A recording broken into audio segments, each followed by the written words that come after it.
제가 요새 성경 일독 학교를 토요일 날 합니다. 이제 이번 주가 마지막 이제 요한계시록만 하나 남겨놓고 있는데요. 지난번에 누가복음 하기 전에 어떤 권사님이 저한테 오셨어요. 그래서 저한테 뭐라 그러시냐면 다음 주에 누가복음을 할 때 꼭 이 불의한 청지기를 좀 설명해 주시면 안 됩니까? 이렇게 저한테 질문을 하셨어요. 그래서 이거 하나 설명하는데 시간이 너무 많이 걸리니까 이거를만 얘기할 수는 없고 그러는데 마침 이제 수요일 날 이 복음에 대한 설교를 하자, 복음에 대한 이야기를 하자 목사님 이야기를 하셔서 이 본문을 복음이랑 맞으니까 이 본문을 해야 되겠다라는 생각이 들어서 이 본문을 가지고 여러분하고 이제 이야기를 나누게 됐습니다. 아마 이렇게 생각하실 수 있을 거예요. 이 본문이 복음하고 맞는다고? 이 본문이 있기 바로 전에 나오는 내용이 뭐냐 하면 우리가 잘 아는 탕자의 비유입니다. 탕자의 비유, 돌아온 탕자 이야기 같으면 그건 복음이랑 맞지. 그 아마 이 세상에서 가장 사랑받는 예수님의 비유 중에 하나가 아닐까. 그 이야기는 명화로도 그려진 그런 이야기이죠. 그래서 정말 아름다운 복음에 딱 맞는 비유는 이 탕자의 비유인데 이 이야기 뒤에 바로 나오는 이 불의한 청지기의 비유는 정말 이해하기 어려운, 이게 무슨 소리인지 모르겠는, 그래서 별로 사람들에게 환영받지 않는 그런 비유의 이야기입니다. 우리만 그런가? 그렇지 않아요. 불투만이라는 신학자는 이해할 수 없는 비유다, 이렇게 이 비유를 설명했습니다. 그러니까 굉장히 이 비유의 이야기는 들으면 잘 이해가 되지도 않고 헷갈립니다. 왜 헷갈리고 당황스럽게 하는가 하는 것을 생각해 보면 어느 본문을 읽으면 이 사람 착한 사람이지, 이 사람 나쁜 사람이야, 이게 이제 우리 머릿속에 판단이 되지 않습니까?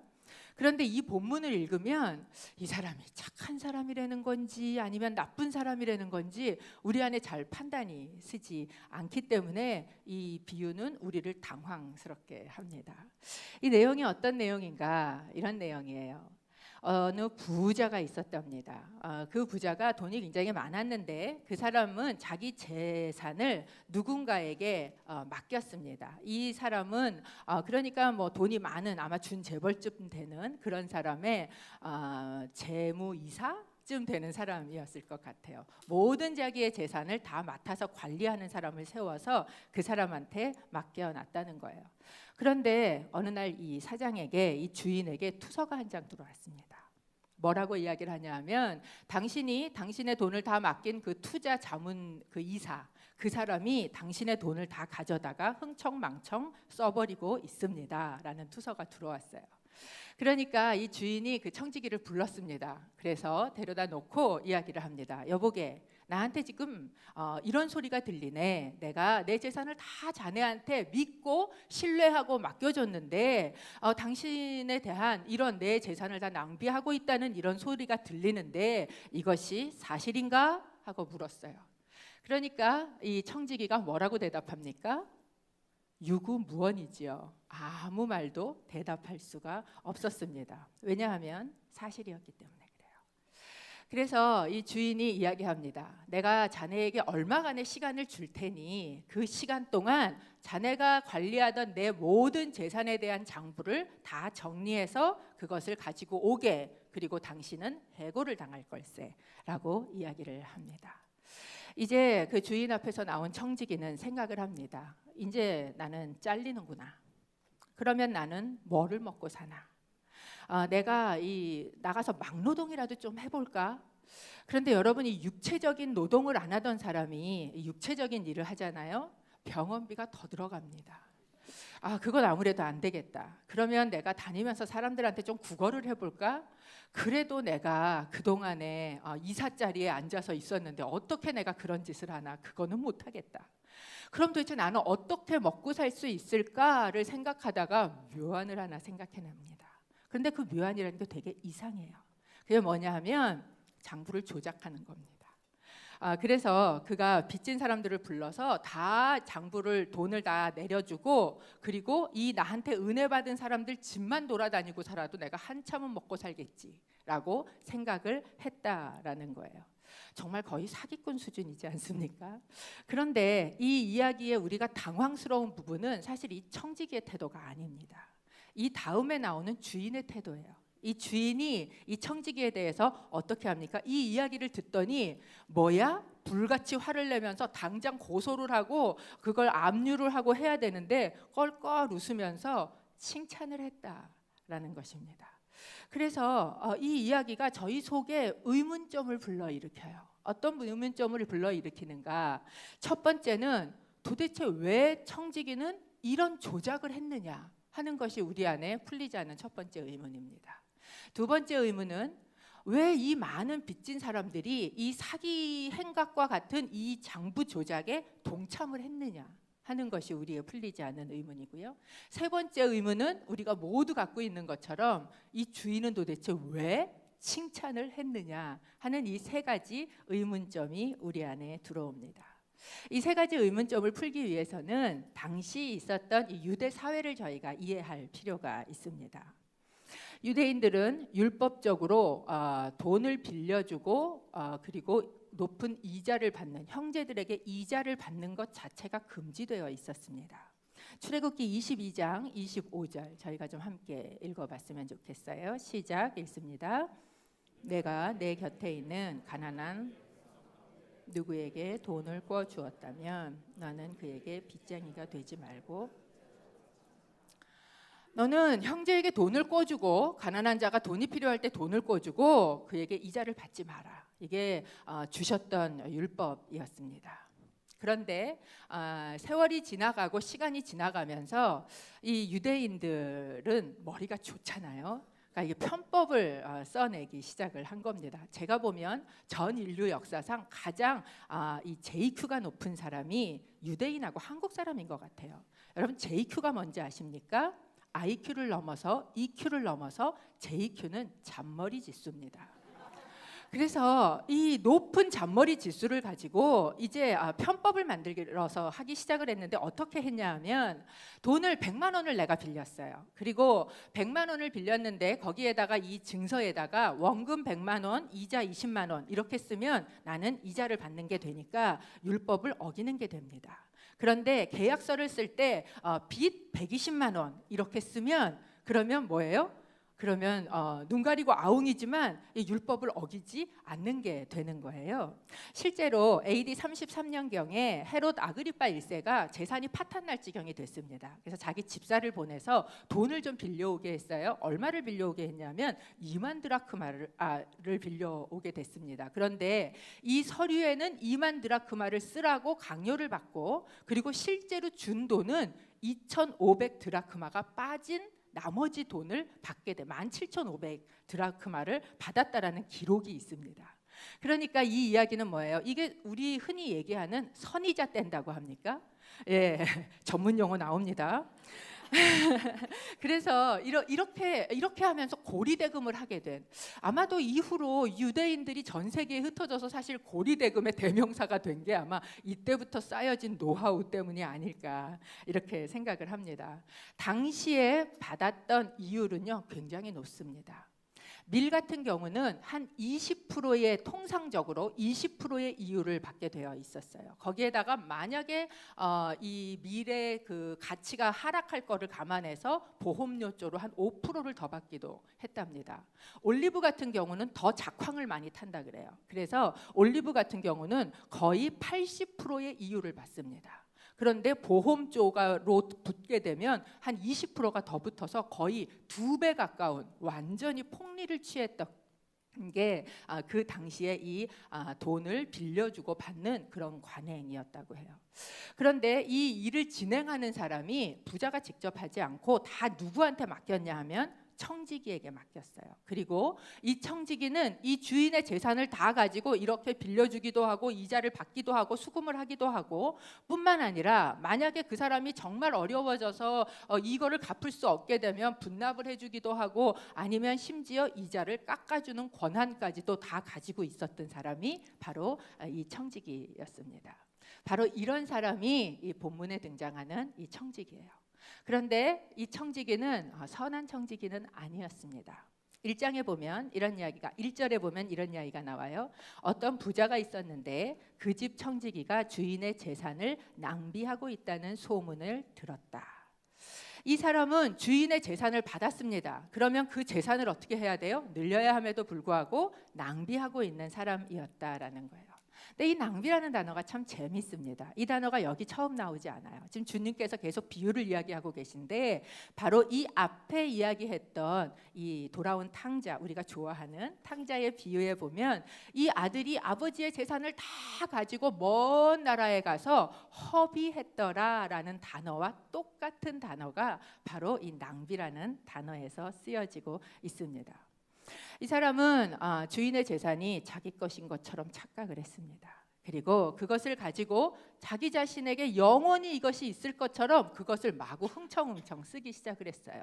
어디다 썼는지는 정확히 모르겠습니다. 뭐 페라리를 뽑았는지 아니면 이것으로 주식 투자를 했는지 뭐 이건 잘 알 수 없지만 하여간 주인의 돈을 가져다가 마치 자기 것인 것처럼 자기를 위해서 낭비를 하고 쓰기 시작을 했던 사람이 바로 이 사람입니다. 그런데 어느 날 이 청지기가 이 돈이 내 것이 아니구나 라는 것을 깨닫는 순간이 왔다라는 것이에요. 주인이 불렀고 그 주인에게 이제는 네가 이것을 더 이상 가질 수 없다라는 것을 알려주는 그런 소리를 듣는 순간이 오게 됐다라는 겁니다.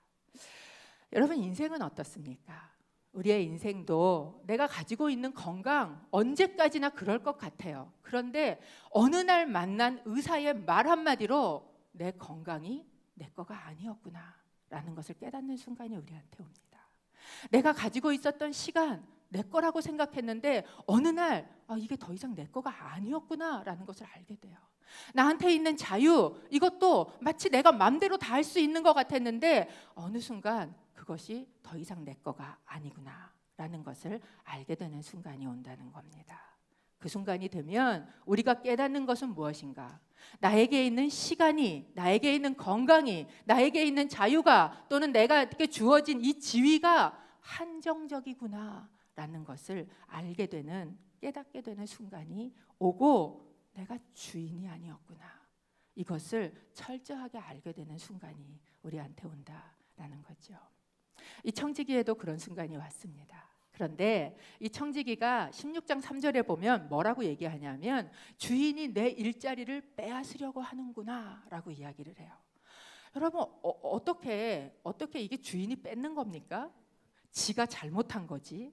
그런데도 불구하고 이 주인이 내 거를 빼앗아, 이런 생각이 든다는 거예요. 여러분, 안 그러십니까? 어느 날 내가 쥐고 있던 건강이 없어질 때, 내가 가지고 있었던 재물이 없어질 때, 내가 쥐고 있었던 뭔가가 내 손에서 마치 아무리 쥐어도 쥐어지지 않는 모래처럼 손가락 사이로 쑥 빠져나갈 때 우리는 이런 생각이 듭니다. 하나님이 내 거 다 뺏어가네. 이게 내 거도 아니었는데도 불구하고 마치 내 거였던 것처럼 내 거를 뺏기는 것 같은 그런 감정이 우리 안에 들어온다라는 거죠.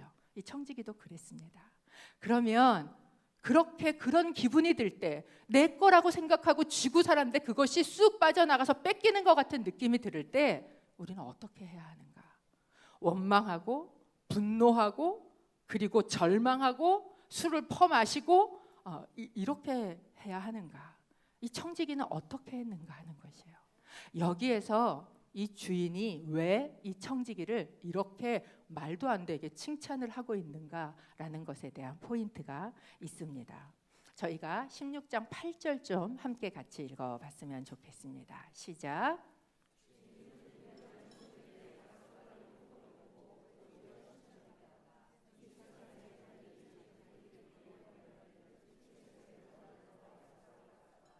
여기에서 우리가 봐야 될 건 주인이 이 청지기를 의롭다고 하지 않았다는 거예요. 이 비유에서 우리가 이걸 이렇게 적용하면 안 됩니다. 야, 하나님이 칭찬했네. 그러니까 우린 지금부터 장부를 조작하자. 이거는 이 비유의 포인트가 아니에요. 마치 탕자의 비유를 들으면서 아버지 재산을 다 가져다가 가지고 가서 외국 가서 마음대로 쓰자. 이게 적용점이야라고 생각하면 안 된다라는 것입니다. 이 본문의 8절에 보면 주인이 이 불의한 청지기를 칭찬하고 있는 포인트가 있어요. 그게 무엇인가? 두 번이나 얘기하고 있는 이 청지기의 약삭빠른 행동을 보고 라고 이야기를 합니다. 또 이 사람이 빛의 자녀들보다 더 약삭빠르다라고 이야기를 해요. 도대체 이 약삭빠른 게 무엇이길래 이 약삭빠른 것에 대해서 이 주인이 청지기를 칭찬하고 있을까요? 이 약삭빠르다라는 단어는 기민하다 또는 지혜롭다 이런 뜻입니다. 그는 굉장히 발빠르게 움직였고 그리고 그것은 굉장히 지혜로운 행동이었다라는 것을 보여주고 있습니다. 도대체 이 청지기의 어떤 점이 이렇게 지혜로웠고 이렇게 약삭빨라서 이 주인에게 칭찬받을 만했을까요? 첫 번째는 이 사람은요 미리 준비할 줄 아는 지혜를 가지고 있었습니다. 사실 15장에 나오는 탕자의 비유와 이 뒤에 나오는 불의한 청지기의 비유는 내용도 완전히 다르고 분위기도 완전히 다르지만 굉장히 비슷한 내용을 가지고 있습니다. 첫째, 둘 다 받은 것을 낭비했어요. 뿐만 아니라 자신이 누릴 수 있었던 자리를 결국은 잃게 되었습니다. 그들은 받았던 신뢰를 저버렸어요. 변명할 여지도 없는 상황이 되었습니다. 뿐만 아니라 이제 먹을 것을 걱정해야 되는 상황이 됐습니다. 잘못하면 굶어 죽을 수 있는 상황이 되었다라는 것이에요. 그리고 결국은 이 두 사람은 똑같이 은혜를 입었습니다. 그런데 이 탕자와 이 청지기와 결정적으로 다른 점이 있어요. 그게 뭐냐 하면 이 탕자는요 거기까지 갔어요. 끝까지 가봤습니다. 그리고 돌아왔어요. 그런데 이 청지기는 아직 거기까지 가지 않고 미리 생각을 하고 있었다라는 것이에요. 여러분 이 인생을 보면 가끔씩 저는 뷔페 식당을 갈 때마다 이게 인생이지 이런 생각이 들 때가 있어요. 뷔페 식당에 가보면 정말 먹을 게 너무 예쁘게 많지 않습니까? 다 먹고 싶고요. 다 누릴 수 있고 그게 다 내 거인 것 같아요. 그런데 나올 때는 결국 내 게 아니었네. 더 내가 담을 수 있는 한계 이상을 못 담고 저것도 못 먹어봤네. 저것도 못 먹어봤네. 이러면서 다시 나오게 되는 게 인생인 것 같습니다. 아직 나에게 시간이 조금 남아있을 때 미리 아직 나에게 지위가 있을 때 미리 그 앞에 것을 준비할 수 있는 것, 이것이 이 청지기가 가졌던 지혜다라는 거예요. 주인은 이렇게 이야기합니다. 세상 사람들도 이렇게 지혜로울 줄 아는데, 세상 사람들도 미래를 준비할 줄 아는데 하물며 빛의 자녀들은 어떤 지혜를 가지고 있는가? 저는 여러분이 이 미래를 준비할 줄 아는 그런 지혜가 있기를 주님의 이름으로 축복합니다. 여러분이 오늘 하고 있는 이 행동이, 오늘 내가 하고 있는 이 선택이, 오늘 내가 계획하고 있는 그 일들이 죽음이라는 자리 앞에 섰을 때 거기에서 후회가 되지 않을 만한 일이 되시기를 정말 간절히 주님의 이름으로 축복합니다. 두 번째, 이 청지기가 칭찬을 받게 된 지혜는 무엇이었나? 이 사람이 주인이 누군지를 정말 바로 알았습니다. 사실 이 이야기의 주체는요 청지기가 아니라 주인입니다. 1절에 보면 청지기가 있었는데 이렇게 얘기를 하지 않고요. 어떤 한 부자가 있었는데 라고 주어가 부자로 나옵니다. 그리고 그 부자가 한 사람을 데리고 있었는데 그 청지기가 어떤 사람이었는가 하는 것을 이야기하고 있어요. 그리고 이 주인은 이 청지기가 불의한 일을 했다는 것을 들었음에도 불구하고 그를 경찰에 고발하지도, 그를 감옥에 갖다 집어넣지도 않고 그 사람을 어떻게 합니까? 부릅니다. 그리고 그 사람에게 조금의 시간, 오히려 조금 자기의 그것을 정리할 수 있는 조금의 시간을 주고 있는 분이에요. 이 주인은요 결코 잘못된 것을 용납하는 분이 아닙니다. 잘못을 그냥 대충 넘어가고 침묵하는 분은 아니에요. 반드시 심판하는 분입니다. 그렇지만 동시에 어떤 분인가? 이분은 자비하신 분이에요. 긍휼을 베풀 줄 아는 분이었다라는 거예요. 그러면 이 주인을 알고 있던 청지기는 지금 어떤 결정을 하는가? 이 청지기가 했던 결정은요 자기의 삶의 모든 것을 주인의 자비하심에다가 걸기로 결정합니다. 자기의 짧은 남아있는 그 시간 동안 아직은 가지고 있는 이 권한을 가지고 빚을 진 사람들을 다 불러 모읍니다. 아마 굉장히 많았을 거예요. 그리고 불러 모아놓고 그 사람들에게 이 빚에서요 이자분들을 다 깎아주기 시작을 하고 있습니다. 당시에는 이 채무증서를 쓸 때 위조가 되는 것을 방지하기 위해서 반드시 자필로 쓰게 되어 있었어요. 그러니까 그 사람들을 다 불러서 자필로 써라 이렇게 이야기를 하고 있는 것입니다. 아마 여러 사람들을 불렀겠지만 대표적으로 두 사람만 적고 있습니다. 6절과 7절 저희가 좀 함께 읽어보겠습니다. 시작. 그 사람은 올리브 기름 100 바투스를 부었습니다 라고 대답했다. 청지기가 말했다. 당신의 빚 증서요, 어서 앉아서 50 바투스라 적으시오.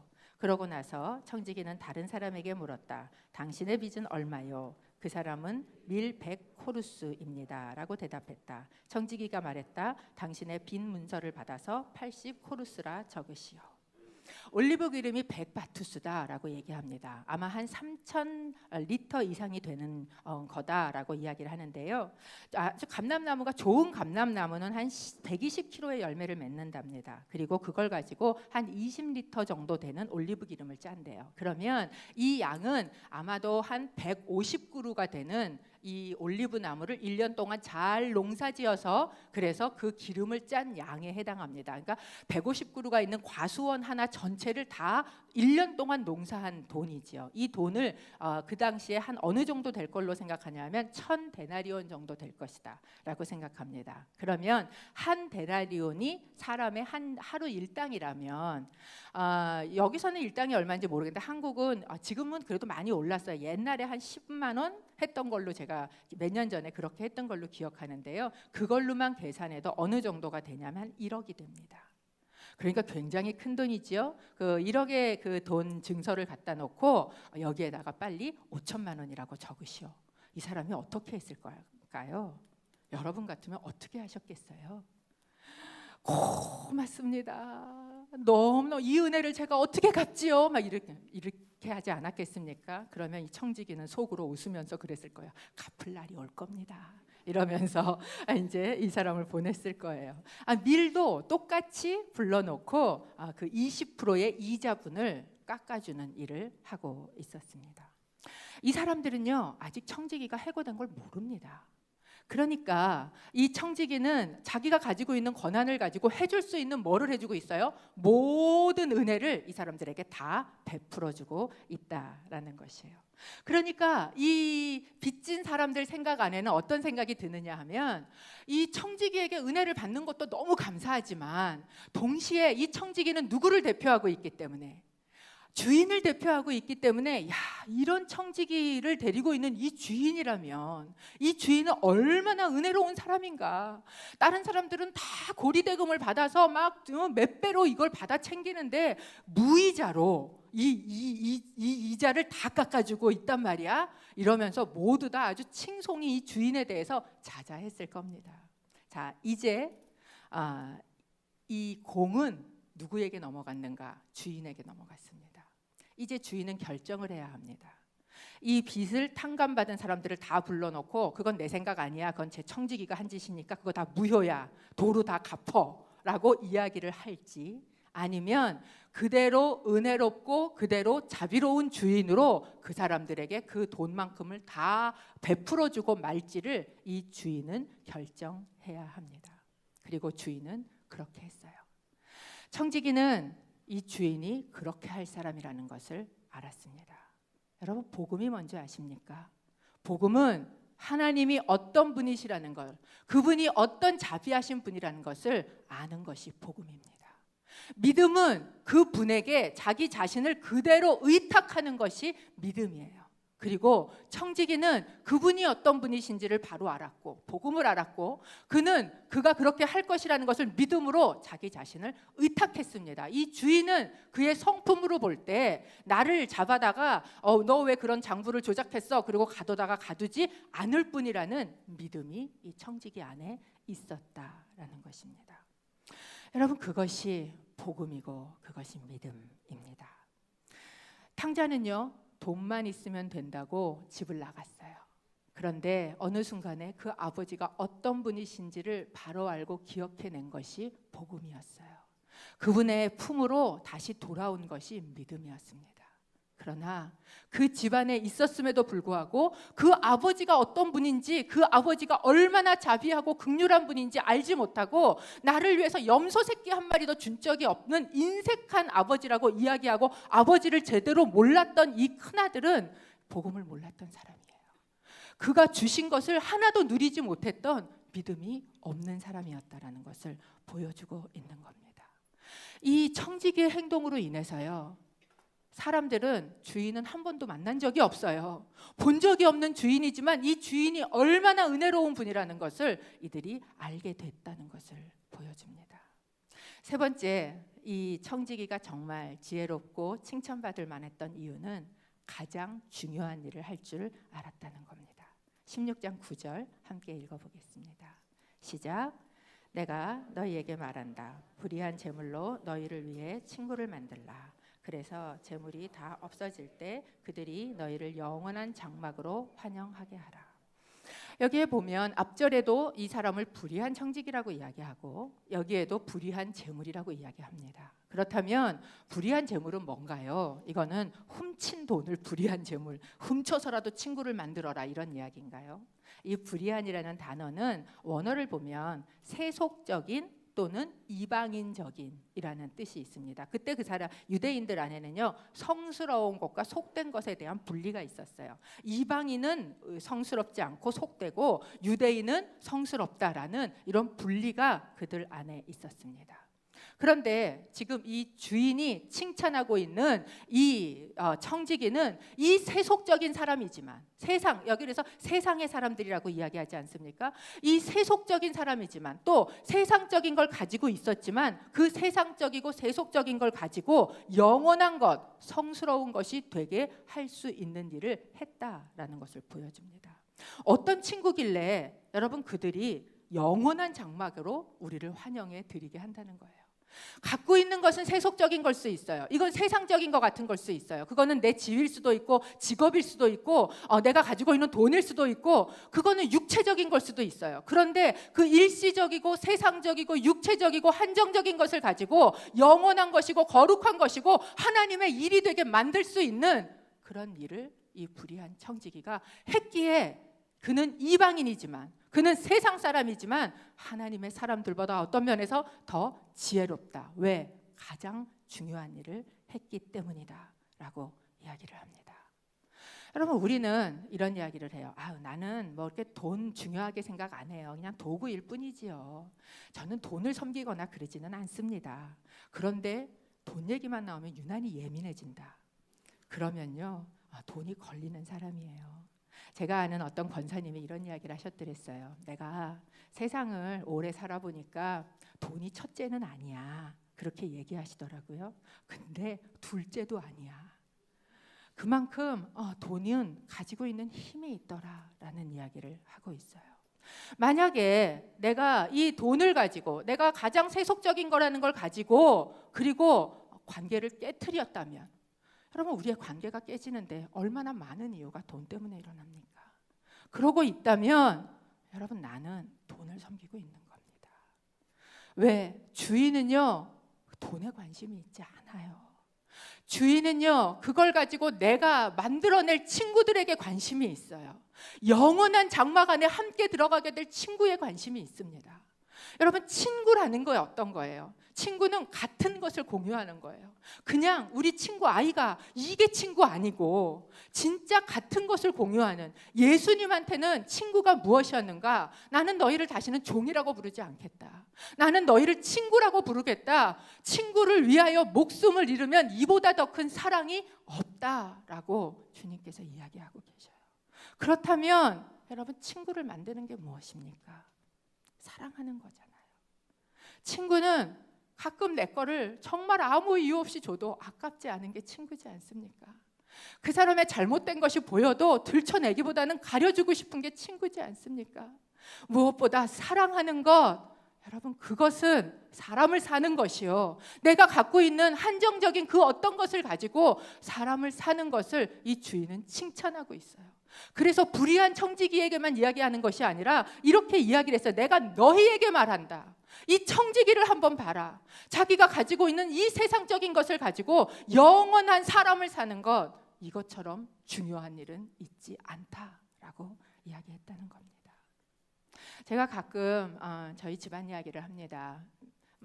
많은 분이 들으셔서 그러신데, 제가 몇 년 전에 제 남동생이 하늘나라를 갔어요. 남동생이 하늘나라를 가고 그리고 장례를 치를 때 저는 제 동생의 시신을 제일 먼저 제가 봤습니다. 보러 갈 때 제가 하나님한테 한 가지 기도하고 갔어요. 하나님, 만약에 내가 그 얼굴을 딱 봤을 때 이 아이가 웃고 있다면 하나님, 저는 걔가 하늘나라를 간 거라고 믿겠습니다. 그렇게 기도를 하고 제가 갔습니다. 그리고 병원에 가서 제 동생의 얼굴을 확인했을 때 그때 그 교통사고에도 불구하고 걔가 웃고 있었어요. 나중에 다른 가족들이 왔을 때에는 이미 냉동고에 들어가 있어서 그게 다 굳어서 없어졌지만 제가 봤을 때에는 있었습니다. 저는 그 확신이 있었어요. 네, 제 동생한테는 그게 없었던가 봐요. 장례를 치르는 둘째 날 집에 간 제 동생 꿈에 제 남동생이, 막내 동생이 나타났대요. 제 여동생이 그 다음 날 집에 가서 잠을 자고 이 장례식장에 와서 언니 내가 어젯밤에 우리 병건이를 봤어. 걔가 꿈에 나타났어. 그러면서 환한 빛 가운데 동생이 나타나서 하는 말이 누나, 나 좋은 데 있어. 걱정하지 마. 그러면서 이 이야기를 했다는 거예요. 여기 와보니까 많이 사랑하는 게 제일 중요해. 많이 사랑하는 게 제일 중요해. 그 이야기를 들으면서 제가 그냥 알아졌어요. 그렇구나. 내가 하나님 앞에 가서 섰을 때에는 내가 이 땅에서 무엇을 했는지, 얼마나 많은 일을 했는지, 얼마나 위대한 일을 했는지, 무슨 지위를 가지고 살았는지, 그 어떤 것을 가지고 내가 평가받기보다 얼만큼 사랑하다 왔는지를 가지고 하나님은 나를 평가하시겠구나. 사실은 지금도 제가 가지고 있는 가장 큰 좌우명 중에 하나입니다. 왜냐하면 제 남동생이 죽음을 통해서 저에게 가르쳐 준 것이기 때문에 그렇습니다. 여러분, 복음이 어떤 겁니까? 하나님이 세상을 이처럼 사랑하사 독생자를 주셨으니, 주님이 죽음을 통해서 우리에게 가르쳐 주신 것은 무엇입니까? 사랑하는 것이 제일 중요하다는 거 아닙니까? 만약에 여러분 정말 사랑한다면 그 사람에게 영원한 생명을 주지 않겠습니까? 그 사람에게 내가 가지고 있는 가장 좋은 것을 주지 않겠습니까? 우리가 가지고 있는 가장 좋은 복음, 진짜 이 땅에 일시적인 한정되어 있는 시간, 한정되어 있는 지위, 한정되어 있는 재물, 언젠가는 금방 끝날 그것을 내가 들고 그것을 가지고 영원한 것을 사랑하는 사람에게 주려고 하지 않으시겠습니까? 저는 이것이 전도라고 생각합니다. 교회 안에서 전도 집회를 하면 이렇게 비판하시는 분이 계셔요. 이거 하자고 2만 원 돈을 들였냐고. 이거는 우리 위해서는 하나도 교회에서 안 쓰면서 이런 거 하는데 연예인 하나 부르는데 돈을 그렇게 쓴다고 막 그러면서 이렇게 비판하시는 분들도 계셨어요. 그런데 여러분, 이 본문은요, 세상 사람들에게 준 본문이 아닙니다. 1절을 다시 보시면 1절의 이 말씀은요, 제자들에게 주신 말씀이었어요. 제자란 내가 따르는 그분의 모습을 나도 하는 겁니다. 내가 너희를 그렇게 사랑했으니 너희도 서로 그렇게 사랑하라. 너희는 가서 모든 족속으로 제자를 삼으라. 이것이 우리에게 주신 선생이신 분의 명령이고, 우리는 그냥 결신자로 이 자리에 있는 게 아닙니다. 우리가 받은 복음은요, 그냥 결신해서 하늘나라 갈 티켓 딴 게 아니고 어쩌면 죽어서 가야 될지도 모르는 보험 증서도 아닙니다. 이것은요, 내가 제자 된 것처럼, 내가 그분을 따라가는 것처럼 그 사랑을, 그 영원한 생명을, 주님이 나를 친구로 부르신 것처럼 또 누군가를 영원한 장막 가운데 친구로 부르도록 요청하는 그 부르심이라는 것. 여러분, 우리가 쥐고 있는 이 시간이요, 한정돼 있어요. 제가 제 동생의 죽음이 풀리지 않아 하나님 앞에 열심히 기도할 때 주셨던 말씀은 이거 하나였습니다. 미정아, 시간이 많지 않아. 여러분, 우리의 삶에 시간이 얼마나 많을 것 같으십니까? 우리가 가진 게 얼마나 마냥 있을 것 같으십니까? 우리가 가진 걸 가지고 친구를 삼아라. 사람을 사라. 그 사람이 영원한 장막 안에서 너하고 함께 친구로 그 자리를 누리게 하라. 오늘 주님께서 저희에게 주시는 명령이라고 믿습니다.